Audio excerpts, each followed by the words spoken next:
Okay, and we are live now, so it's from now on it's being recorded. So now I will share my screen with you. So Pietra, let's just take it from the very beginning. So if you want to get into the WordPress administration of the website, you have to basically write this wp-admin into the website URL. And when you click on it, you'll get like a login window. And if you go through this, Karina will create a profile for you.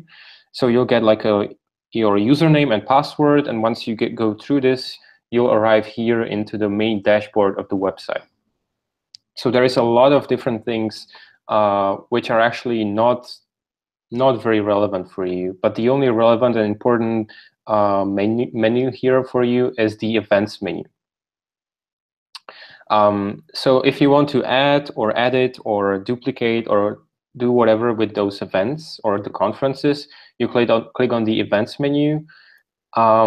If we take a look right now at the all events, we'll see that there are all the North Central Regional Conference, Great Plains, Mid-Atlantic, Southeast, etc., etc.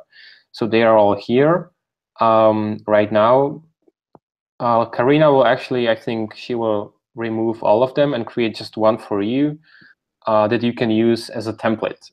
At this point, I'm not sure if you can duplicate conferences, but that's like, even if that's not possible, and I'm afraid it's not, you can always take a look at that one conference, and you can just create a new one with the same settings accordingly.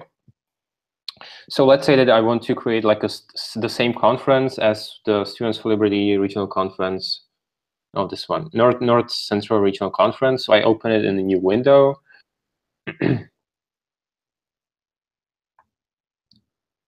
And so here we'll have like a template ready for you.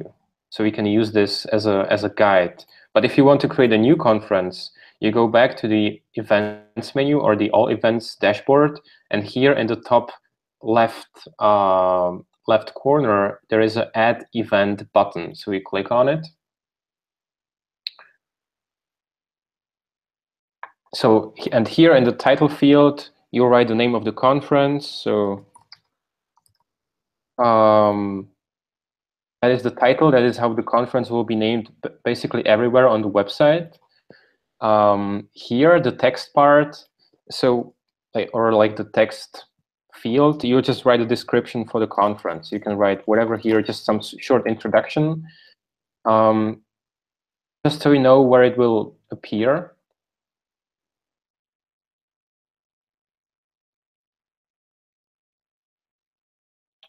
Can't be reached.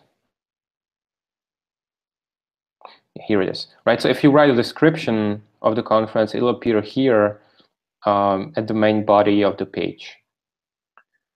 And by the way, what I just did, if you are like editing the conference and you want to see how it's going to look, you can, without publishing it, you can click on preview, and when you click on preview, you'll see like a preview of your edits that you've done. So you add a title, you add a description. Important part here is to manage those tags. So if you tag the conference as past, it'll not appear in the upcoming conferences, like on the home page. Where is the home page?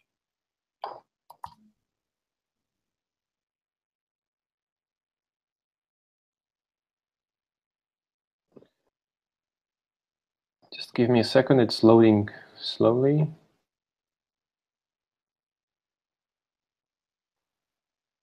Can you hear me well? Yes. Yeah. Yeah. So it's probably not my connection. It's probably something slow with the website.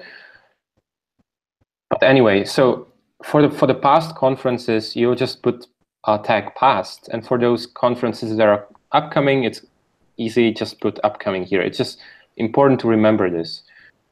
Is something that stays internal or is going to appear in the website? Because if it's going to appear, it would be good to be in Portuguese. Okay, it's all, yes, it's all going to be in Portuguese. That's a good point. Yeah, I think it's going to appear. Like, here it's not, you cannot see it, but here you have categories like all past, upcoming, main. So yes, we can translate this. You just need to write us the words, right? Like, I don't know what's the Portuguese word for upcoming. So just please include this into the document. Mm-hmm. I will.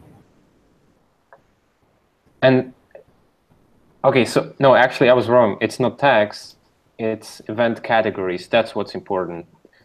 The tags are not important, but categories are very important, right? Okay. So yes, this event categories menu will divide those events according to their time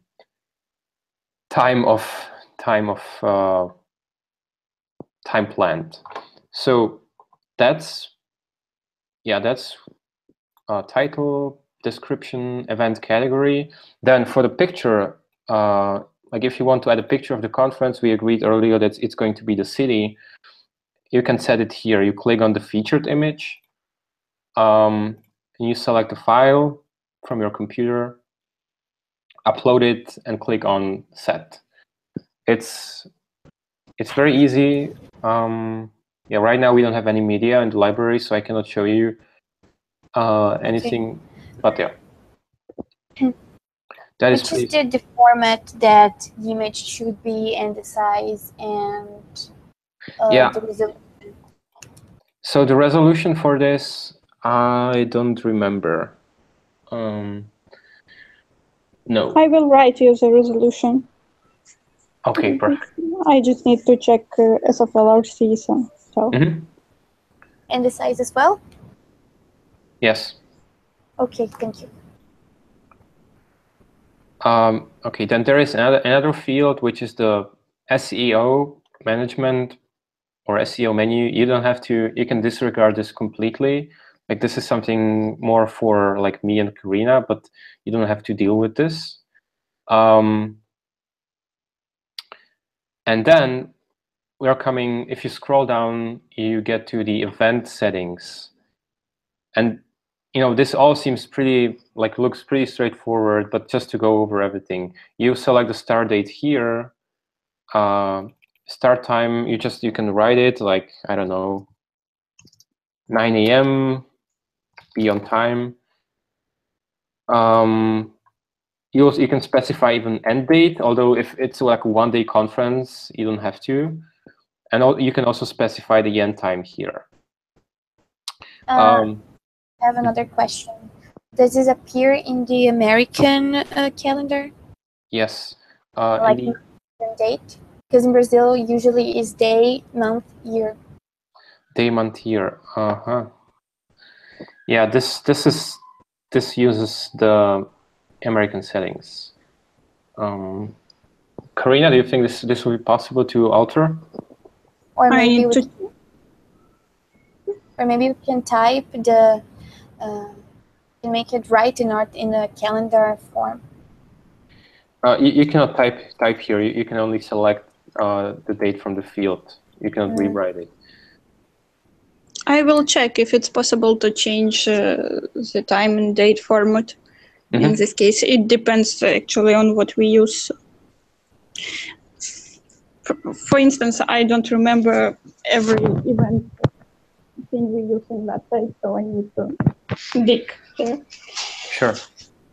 Okay. Just please check it and we'll see.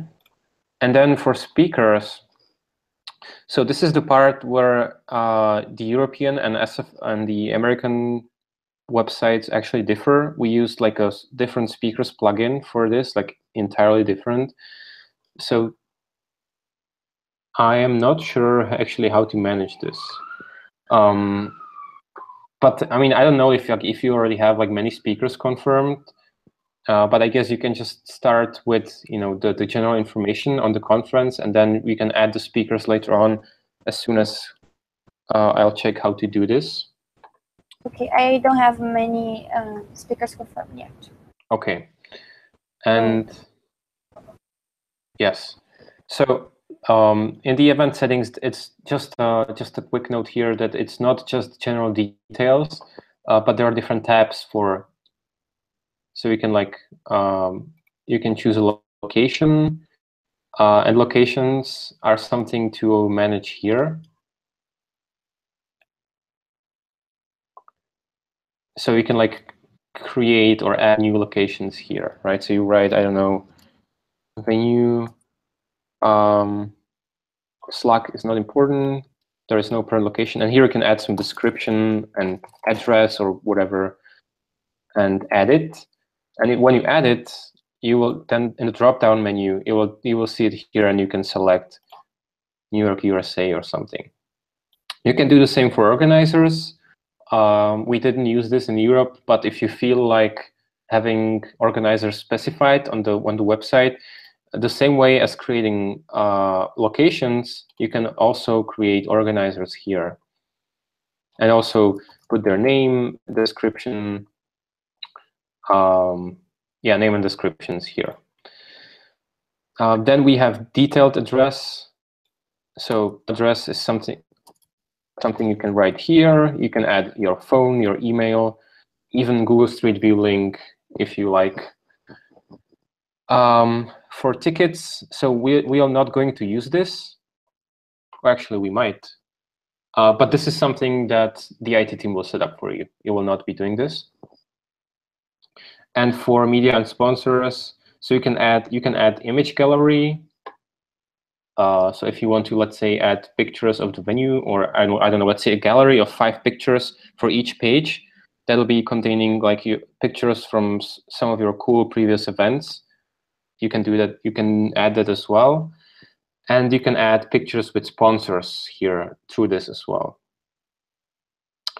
You just write a title of sponsor. You'll upload his logo or its logo, and eventually the website link. And for network, you can link official website that's irrelevant for us, but you can link the page or the event to the Facebook event if there's any, and the same goes for Twitter, Google+, Instagram, and basically many other social media platforms. And that is basically everything. I don't think I forgot something. So there is nothing else to edit. So as soon as you have all the text added here or edited, you have your event category and you have the event settings here, right? The only thing you have to do is to update the event, and that's it. Once it's updated, it should appear here on the home page and basically everywhere. So I mean, yeah, it's very simple, especially that part for like text editing and adding the pictures and everything. So this is something I believe you can do yourself. And then for those like more challenging things, or generally if you're not sure about anything, you can reach out to either me or Karina. You can use the share document for collaboration, and I think that's it. Okay, so far it's great for me. I just want to set it up soon. Okay, perfect. So I mean, you can.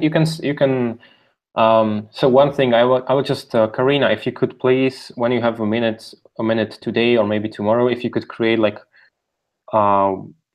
actually I don't even think it's important. So Pietra, if you want, you can even start adding those events like today if you already have some information, like at least the name and the text and everything. And yeah, I don't think that there's a problem there. Isn't a problem that the domain is different? It's going to be different. Good question, Karina. Can you please repeat, because the first part I didn't hear it well. Is it a problem that I start adding conferences in this domain that we have now, even though we're going to change it to another one? No. Another website associated will move the content within 15 minutes or so once we have a new domain. Okay. So great. It's not a problem. Okay. That's great. Perfect. So if there are no questions, then I can stop the broadcast.